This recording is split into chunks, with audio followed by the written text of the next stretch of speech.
안녕하세요. 단신입니다. 오늘은 기존에 하던 개발 관련된 내용이 아니고 그 다음에 기능 안전 관련된 내용도 아니에요. 뭐 기능 안전 관련된 내용 설명하는 거 포기한 건 아니고 그냥 제가 예전에 하려고 의도했던 컨텐츠 중에 하나를 그냥 잡설로 해서 그냥 부분적으로 좀 해볼까 해서 일단 준비를 했고요. 일단은 첫 번째로 기사 하나 준비했습니다. 읽어드릴게요. 반복되는 전세 사기 외 1277채를 소유한 빌라의 신이 전세가 매매가 무갭 투자로 청년과 신혼부부 전세금을 떼먹는 대형 사고가 발생했다. 또 발생했다는 거죠. 또가 중요한 거예요.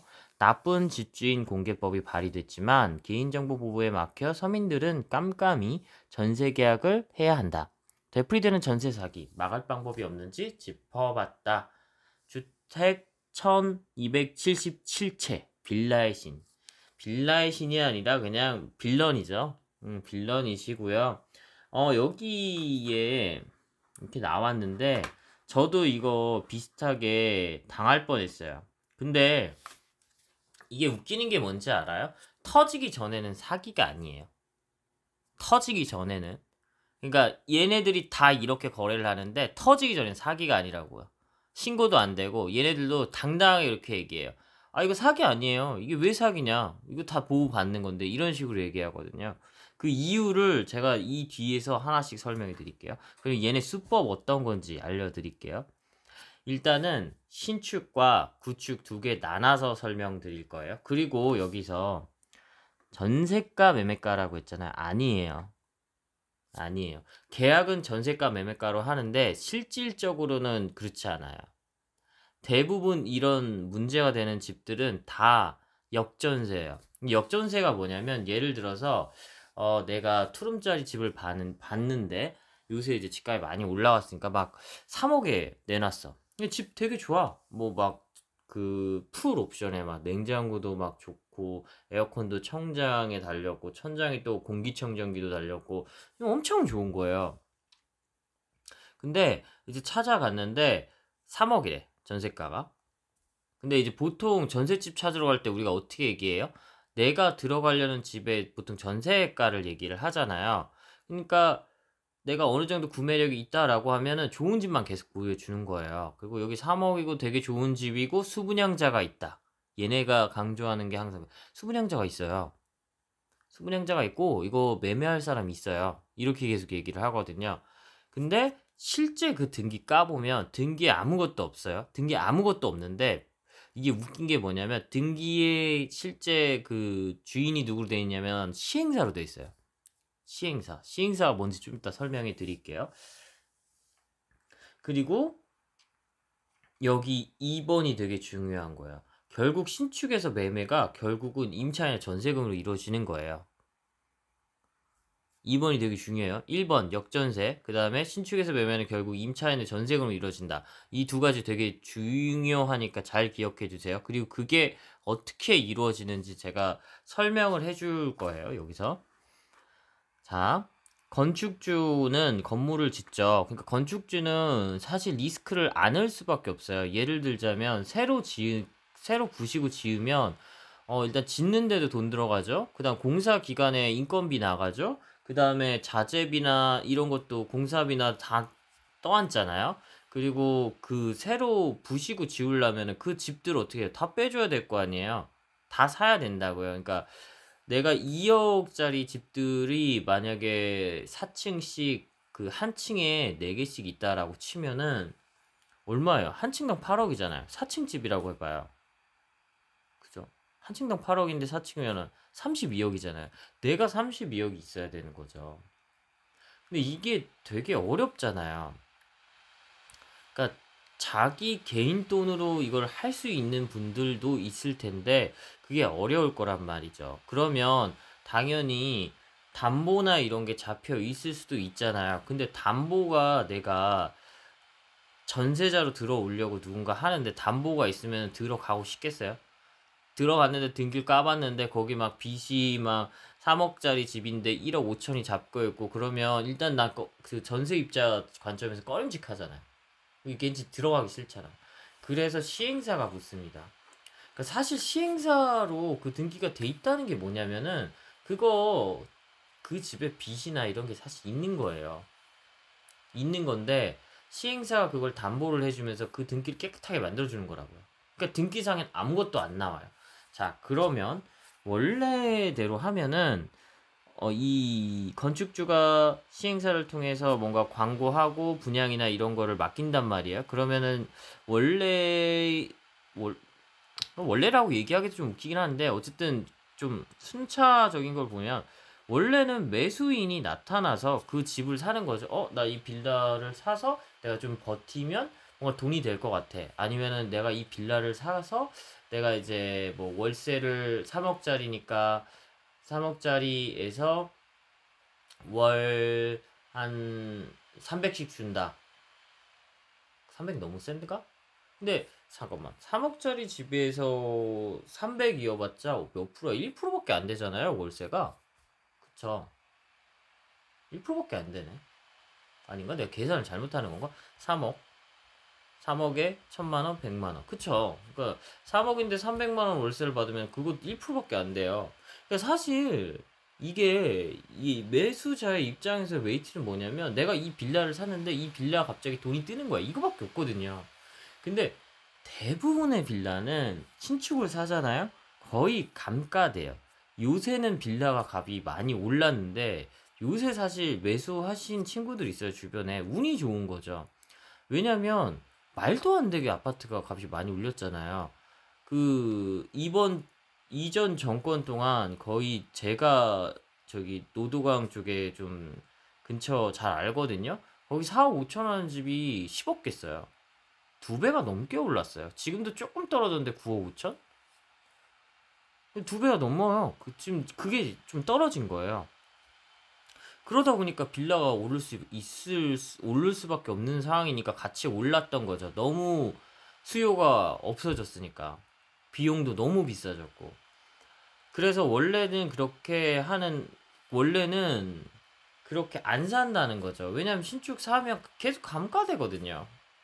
근데 그걸 기대하기가 빌라는 사실 어려워요. 아파트면 모를까. 그러면 자, 다시 얘기로 돌아갈게요. 그러니까 그러면은 생각보다 사실은 신축을 지었을 때 매수자가 많이 없을 수도 있어요. 그리고 3억을 통으로 갖고 있는 사람도 많이 없을 수도 있거든요. 근데 이 사람들이 막 아까 1277채 갖고 있겠죠. 옛날에 세모녀도 몇백 채 갖고 있었을 거예요. 그다음에 화곡동에 터졌던 집도 몇백 채, 400채인가 갖고 있었죠. 그런 분들이 되게 많아요. 제가 봤던 집도 2억 7,200에 해준다고 했었거든요. 근데 그 분양 쪽에서 일하는 형이 있었어요. 그래서 그 형이랑 얘기를 하다 보니까 형이 나한테 그러는 거야. 그냥 너 그 집 사는 게 낫지 않냐. 전세가 매매가인데 그러면은 그거 못하러 네 돈 주고 어차피 그 사람 집 사는 거다 라고 얘기를 하시더라고요. 그래서 얘기를 하다가 뭐 좀 더 해서 안 하려고 하는데 그쪽에서 계속 꼬장을 부리는 거예요. 왜냐면 난 가계약을 거졌는데 이 새끼가 중개사가 처음에 이게 뭐 시행사가 뭐고 이런 부분에 대해서 자세히 설명을 안 해줬거든요. 그러니까 이거는 네가 설명을 잘못 안 해줬으니까 돈을 다시 돌려줘라. 나는 네가 제대로 설명 안 해주지 않았냐. 나는 이게 뭐 시행사 끼는 거고 그리고 보증보험이 된다고 했거든요. 근데 시행사가 보증보험을 어떻게 해줘요? 안 해줄 거 아니에요. 그러니까 이게 뭐냐면 내가 전세로 들어가면 매수자가 와서 그때 집을 사는 거예요. 그리고 매수자는 임대인인 거죠. 임대 사업을 하는. 그러면 법이 바뀌어서 나는 그걸 몰랐어요. 법이 바뀌었는지. 임대 사업을 하면은 무조건 임대차 보증보험을 가입해야 되는데 이게 중요한 게 뭐냐면 1년마다 갱신을 해야 되고 이게 바로 적용되는 게 아니라 들어가고 내가 그러니까 만약에 전세 계약을 해서 집에 들어가면 그게 2개월 있다가 되거든요. 그러니까 그것도 약간 좀 애매한 거죠. 물론 얘네 말처럼 지금처럼 막 집값 계속 상승하고 할 때는 안 터져요. 그건 맞아요. 왜냐면 잘 봐요. 제가 들어가면서 매수자가 나타난다고 했죠. 그러니까 무갭으로 사는 거예요. 얘는 돈을 뭐 세금 정도 낼 수도 있겠죠. 근데 오히려 돈을 받아요. 왜냐면 아까 제가 말했을 때 전세금이 2억 7,200이라고 했잖아요. 근데 그 형이 그쪽이랑 얘기할 때 만약에 이 동생이 살 때 이거 실제 가격 얼마야? 라고 그러니까 2억 6천에까지 해줄 수 있다라고 했거든요. 그러니까 2억 6천짜리 집인 거예요. 어떻게 보면은. 근데 그걸 2억 7천에 전세를 난 들어가고 그럼 나머지 1,200억 어떻게 하냐? 뿜빠이 하는 거예요. 여기 중개사나 시행사 이 새끼들이 뿜빠이로 가져가고 그 다음에 임대인 중에서 실제 사업을 하시는 분들도 있어요. 아니면은 내가 사업까지는 아닌데 뭐 임대 사업 아니지 뭐 임대 사업자 냈으면 사업자죠. 사업자이시면서 많이 몇 채 안 보유했는데 내가 진짜 투자 목적으로 하는 사람도 있을 수도 있어요. 근데 제가 그 집 한 동이죠. 한 동을 다 까봤거든요. 등기를. 근데 거의 4명이서 거기 다 소유하고 있었어요. 그리고 저를 해주는 제가 만약에 임차인으로 들어갔을 때 나온다는 임대인이 그 4명 중에 1명이었어요. 그리고 원하는 사람으로 해줄 수 있다라고 해줬거든요. 웃기지 않아요? 그러니까 전세자를 받는 거를 대가로 넘기는 거예요. 근데 넘기는데 이게 매수자가 적당하게 안 나오면은 그런 사람 쓰는 거예요. 이번에 이 1200채 같은 사람 쓰는 거예요. 명의자를 쓰는 거죠. 그리고서 그냥 걔한테 돈 얼마 주는 거예요. 그러니까 1200만 원 되면은 뭐 한 10%뭐 이런 거 떼주고 대신에 이제 세금 같은 거는 뭐 자기들이 어떻게 처분을 해주던지 하겠죠. 그러니까 처음에 취득세 정도. 그게 다예요. 그렇게 해서 넘기는 거고 그렇게 해서 넘기면 임대 사업을 하는 사람들은 어떻게 보면은 이득이죠. 자기가 오히려 돈을 받으면서 집을 얻어갔을 수도 있으니까. 아닐 수도 있겠죠. 근데 어쨌거나 손해는 거의 없단 말이죠. 근데 집값이 계속 지금처럼 상승을 했어. 집이 사는데 5천만 원이 올랐어. 근데 내가 막 1년 새 10채를 샀네? 5억이 올랐죠. 정말 땡큐죠. 그죠. 엄청 땡큐죠. 근데 여기서 사업을 하시는 분들은 이제 머리를 쓰겠죠. 그래서 어느 시점에 이제 상승기가 있고 하락기가 있으니까 그거 봐서 적당히 정리를 하고 현금화도 시키고 하락이 되면 전세가가 떨어질 수가 있잖아요. 그럼 빼줘야 될 거잖아요. 그 부분에 대해서 여유분을 가지고 실제 사업 하시는 분들이 있어요. 그런 분들은 몇백 채 갖고 있어도 문제가 되진 않아요. 실제 사업을 하고 문제가 생겨도 거기에 대한 현금 이 자산이 있으니까 전세를 빼줄 수 있단 말이에요. 근데 아까 말했던 그냥 명의만 갖고 온 사람 그런 거 기대를 하고 실질적으로 돈은 없고 그리고 돈 준다고 하니까 그냥 명의 빌려서 한 사람들 이런 사람들은 터지면 문제가 되는 거죠. 자, 아까 신축 빌라는 이런 식으로 진행돼요. 그럼 이제 구축 얘기해 줄게요. 구축도 역전세로 구매를 하는데 이거 혹시 보신 분 있으세요? 이게 빌라 사시는 분들은 가끔 보는데 매물 구함인데 집 하나 드립니다. 빠른 중개, 비밀 구함. 빠른 중개가 된다. 그리고 매수자가 이게 중요한 포인트. 항상 대기 중이에요. 이 매수자가 항상 대기 중일 수밖에 없는 이유가 뭐냐면 아까 그런 사람들 쓰는 거예요. 명의자들. 명의만 갖고 있는 사람들. 그러니까 빠른 중개 가능하죠. 명의자 부르면 되니까. 내가 아는 명의 넘길 수 있는 사람, 돈 준다고 하면 얼마든지 가져갈 수 있는 사람, 그 사람 부르면 되거든요. 그러면 예를 들어서 매도인 집 팔고 있는 사람, 집을 팔고 싶은 사람이 가요. 그래서 중개인이 물어봐요. 얼마에 팔고 싶냐? 근데 만약에 2억짜리 집이라고 해봐요. 그래서 제가 그래도 집값이 많이 올랐으니까 2억 1천에 좀 팔고 싶어요 라고 하면 중개사가 매도인이랑 딜을 해요.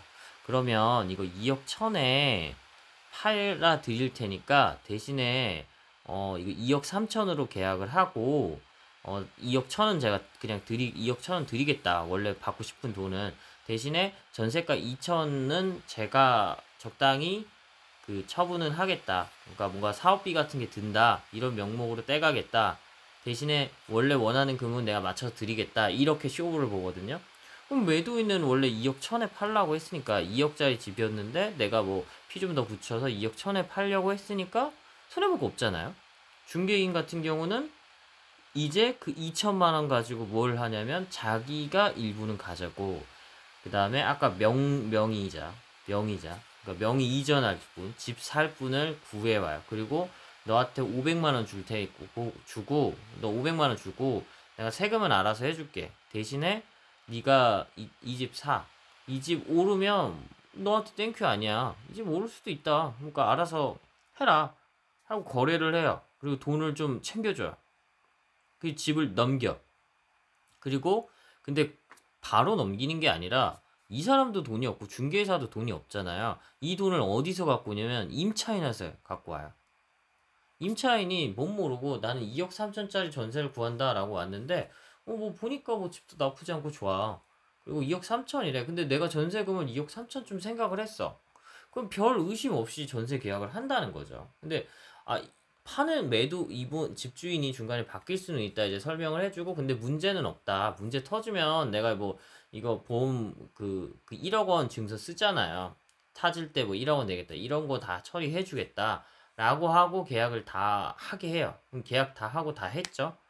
자 여기서 중요한 게 뭐냐면 이 신축 빌라 수법이랑 구축 빌라 수법이 이게 그러면은 여기까지 진행하는 단계에선 사기일까요? 아니에요. 전혀 사기가 아니에요. 사기로도 못 걸고 이 사람들도 오히려 이거 사기 수법 아니냐라고 하면 정말 당당해요. 아니 1억 원짜리 증서 나가죠. 그러니까 전세 계약을 하면은 이게 문제가 터졌을 때는 중개사 쪽에서 잘못 거래를 한 거잖아요. 그러니까 그 임대차 거래를 할 때 수수료를 받잖아요. 근데 수수료를 받는데 그러면은 제대로 중개를 했어야 되잖아요. 근데 그거가 터지면 거기에 대해서 보상을 1억까지 해줘야 돼요. 최대.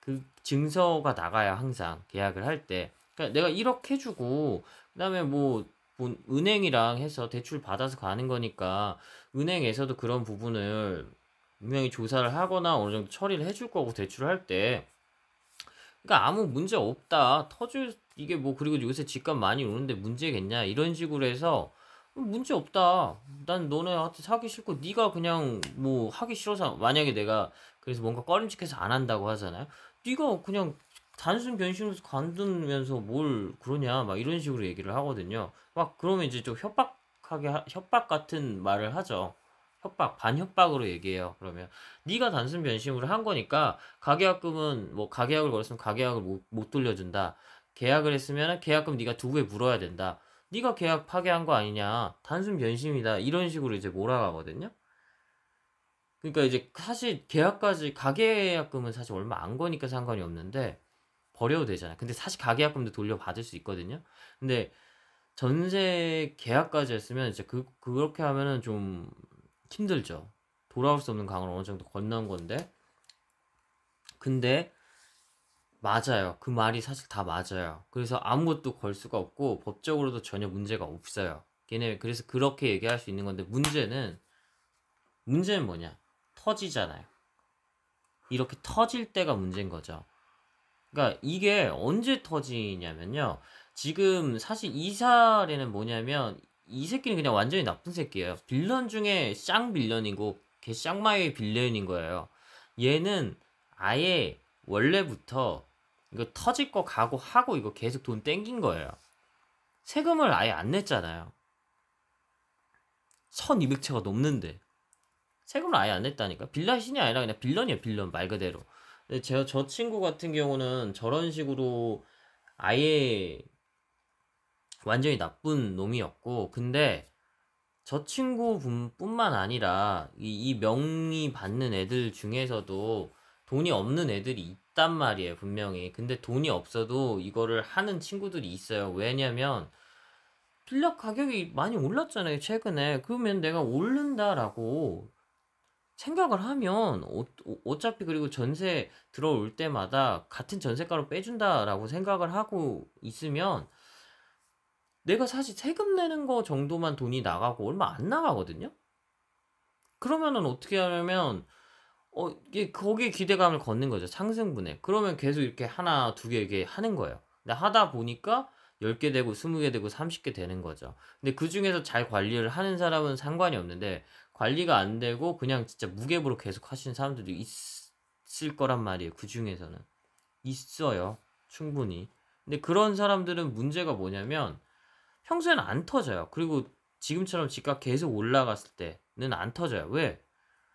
아까 말했잖아요. 3억에 샀는데 3억 5천이 되는데 내가 30채가 있어. 그럼 얼마예요? 응? 한 채당 5천이잖아요. 그쵸? 한 채당 5천인데 세 채면 1억 5천이니까 15억이 생긴 거죠. 터질 일이 없죠. 상승기에는. 언제 터지냐?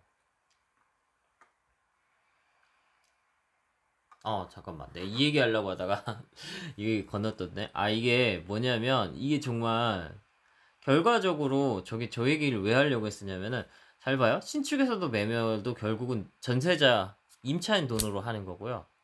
구축에서도 매매도 결국 임차인 돈으로 하는 거예요. 그러니까 내가 2억 3천 그것도 역전세로 해서 다 이렇게 됩니다. 대부분이 다 이렇게 됩니다. 그러니까 참 정말 개떡 같은 소리잖아요. 그래서 이 그림을 했는데 내가 이거 준비한 걸 깜빡했었네.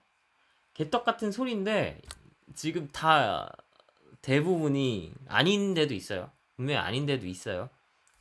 근데 대부분이 이런 식으로 거래를 하고 있고 그거를 쉽게 확인할 수 있는 방법은 내가 어떤 계약을 할 때 근처에서 등기를 한번 다 떼보세요. 등기를 하나만 떼면 안 되고 이렇게 700원 아끼지 말고 한 건에 한 7만 원 든다고 해도 한번 다 떼보세요. 100건, 200건. 그런데 만약에 같은 이름이 많이 보인다. 그리고 그 같은 이름인 사람이 내 주인이랑 또 이름이 같다. 그러면은 좀 의심을 해봐야겠죠. 물론 그분이 진짜 잘 하시고 제대로 된 사업자일 수도 있어요. 근데 알 수가 없어요. 알 수 있는 방법이 없어요. 아니 뭐 그 사람이 자기 세금 체납한 거 보여달라고 하면 보여줄 거 아니잖아요. 몰라요. 그래서 아까 문제 터지는 거 얘기했잖아요. 뭐냐면 집값 하락기. 집값이 막 하락해요. 막 뚝뚝뚝뚝 떨어져요. 3억짜리 집이 그 2억이 됐네? 근데 전세가 3억에 들어갔네? 그럼 전세 입자 다음에 들어오는데 3억에 들어오고 싶어요? 집값이 2억이 됐는데? 2억이 들어오고 싶어 할 거 아니에요? 그러면 1억을 빼줘야 되는데 1억 빼줄 수가 없죠. 그런 사람들 대부분 없어요. 그리고 아까 전에 이 반대의 경우잖아요. 아까는 30채가 있는데 5천만 원이 올라서 15억을 번 경우인데 30채가 있는데 1억씩 떨어졌다고 해봐요. 마이너스 30억인데 그거 감당이 돼요? 2년이 지나면 어쨌든 다 집을 빼줘야 되는데 30억을 어디서 구하냐고요. 갑자기 하늘에서 떨어지냐고요. 그렇다고 집을 팔 거냐고요. 그 사람이. 그죠? 금리 인상기. 그러니까 금리 인상기는 어차피 이거 하시는 분들 다 사업자일 거란 말이에요. 근데 사업자인데 이 사람들도 대출이 있을 거고, 그 다음에 이 사람들도 뭔가 이제 세금도 내야 되고, 대출에 대한 이자도 내야 되는데, 금리가 올라갈수록 그게 세질 거잖아요. 그러면 사업 소득을 넘어가는 순간부터는 이 사람도 이게 감당이 안 되는 거죠. 그래서 원래는 사업을 하려고 시작했는데 빌런이 되는 거지. 자기도 모르게. 근데 그러면 이 사람들이 어떻게 나올 거야? 아까 빌런이랑 다를 거 없어요. 똑같아지는 거예요. 왜냐? 자기도 감당이 안 되니까. 자기도 감당이 안 되잖아요. 뭐 어떻게 볼 수 있어? 그럼 배째라 해도 배째라 하고 잠적하고 해도 하겠죠. 그러니까 버티면 버틸 수 있거든요. 계속 버티면 버틸 수 있고요. 만약에 뭐 세금을 안 내다가 계속 체납하다가 뭐 막 이제 막 경매 넘어가려고 하면 세금 막 또 일부 내고 그 다음에 뭐 또 막 한 100채 중에서 막 한 채는 또 빼주고 이러면 또 하여튼 뭐 방법이 많아요. 법적으로 또 피어갈 수 있는 건데 여기까지 설명하려면 준비는 할 수 있는데 이거 하면 너무 길어질 것 같아. 지금도 25분 바라보고 있어서 하여튼 그때 그다음에 경기 침체기 경기가 침체됐으니까 내 사업의 수완이 나빠질 거 아니에요. 그때도 동일하게 아까 2번이나 1번처럼 문제가 발생을 할 수가 있죠. 그러면 이제 경매가 넘어가고 그 다음부터는 진짜 심각한 문제가 생깁니다. 이제 30분이 바라고 있기 때문에 이쯤에서 제가 예방 방법 정도만 설명을 드리고 여기까지만 할게요. 일단은 등기 상태 100% 확인하셔야 돼요. 등기 상태가 깨끗한지, 빚이 있는지, 뭐 이전에 문제는 없었는지, 그리고 이거 중요해요. 2번도 계약할 때, 전세 계약할 때 등기 상태가 깨끗한 상태고, 그리고 등기의 시행사이면은 절대 하지 마세요. 그냥 웬만하면 하지 마세요. 시행사로 돼 있으면은. 이미 매수를 했으면 오히려 깔끔할 수도 있어요. 이미 매수한 사람이면. 근데 매수 수분양자라고 하는 소리 나오고 등기 뗐는데 시행사로 돼 있다. 무슨 회사다, 주식회사 사지 마세요. 그리고 계약 시 현재 등기 상태 기간 동안 유지 명기 해주세요. 계약할 때. 그러니까 깨끗한 상태로 계약을 할 거잖아요. 그러니까 여기에 대해서 뭐 대출 이딴 거 하지 말라는 거죠. 그거 하면은 위반인 거죠. 걔가 뭔가 페널티를 받게 되는 거고, 그런 걸 꼭 명기하고, 이게 명기를 한다고 해서 이걸 안 해주는 주인이 만약에 안 해준다라고 하면 그 새끼가 이상한 거예요. 그 새끼는 진짜 이상한 애예요. 왜? 당연한 거예요. 내가 전세, 예를 들어 3억짜리 집에 전세 3억 들어서 가는데 거기 대출이 1억이 있으면 말이 안 되잖아요. 내가 어쨌든 3억을 보장해주고 가는 건데 그 사람이 내 돈을 빌려서 집을 산 거랑 마찬가지인데 빚이 1억이 갑자기 있으면 말이 되냐고요. 안 되잖아요. 그럼 2억을 내가 내고 전세를 들어갔어야지. 그러니까 2번은 당연한 거고 이거는 충분히 요구할 수 있는 겁니다. 집주인한테. 그리고 안심전세. 임대인이 허그 보증보험 하게 돼 있는데 안심전세 하는 게 나아요. 안심전세는 대출이 나온과 동시에 보증보험의 대상이 되고 묶입니다. 묶인다는 게 보장이 받는다는 거예요, 돈이. 그리고 은행 쪽에서 걸어요. 질권 설정 같은 것도. 근데 임대인이 하는 보증보험은 1년마다 갱신이에요. 근데 보통 계약이 2년이니까 분명히 잘 확인 안 하시는 분들이 있을 거예요. 문제가 생길 소재가 있죠. 이거 중요합니다. 그리고 하나 더. 진이가 갑자기 말씀을 해달라네요. 하나 더. 보증보험 한다고 끝 아니에요. 집을 나갈 때 2달 전에 나가는 의사 표시하고 기록 남겨야 돼요. 문자라든지 아니면 전화를 했으면 녹음을 하셔야 되고, 이 새끼가 잠적하려고 4.1이에요. 4.1 부분. 이 새끼가 잠적을 해. 연락이 안 돼. 전화도 씹어. 문자도 씹어. 이럴 때는 집주인한테 계약할 때 집주인 주소를 받는 이유가 다 그런 거예요. 등기 보내야 돼요. 등기. 우편을 통해서 등기를 보내야 돼요. 그게 내가 의사를 표시했다는 거야. 난 집을 나가려는 의사를 표시해야 되는데 왜 2달 전이냐? 허그에서 보증받으려면은 지금 법적으로 그렇게 바뀌었어요. 예전엔 1달 전이었는데 제가 이거 가입하는 시점에서 2달로 바뀌었거든요. 그러니까 나갈 시점이 없고 난 이 집을 꼭 나가야겠으면 적어도 6개월 전에는 허그에서 지금 어떤 식으로 시행되는지 봐야 돼요. 이것 때문에 피 본 사람도 있어요. 나는 보증보험을 가입을 했는데 내가 의사 표시를 안 한 거야. 나는 해야 된다는 걸 몰랐던 거야.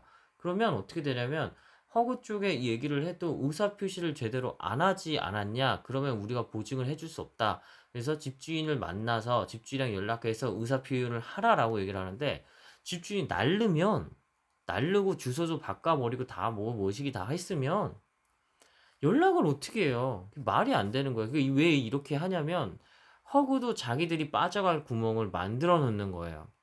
보험사잖아, 결과적으로. 자기들 리스크는 최대한 감소하고 싶지, 얘네들도. 너무 손해보는 게 많은데. 그러니까 이걸 안 당하려면 이 부분에 대해서는 꼭 명시를 하고 있어야 돼요. 이거 되게 중요한 얘기입니다, 이 부분. 그리고 가장 여긴 안 적었지만 좋은 방법은 월세 사세요. 월세가 사실은 지금 뭐 이자 뭐 좀 오르고 했다고 해도 이자에 비하면 더 비싸긴 한데,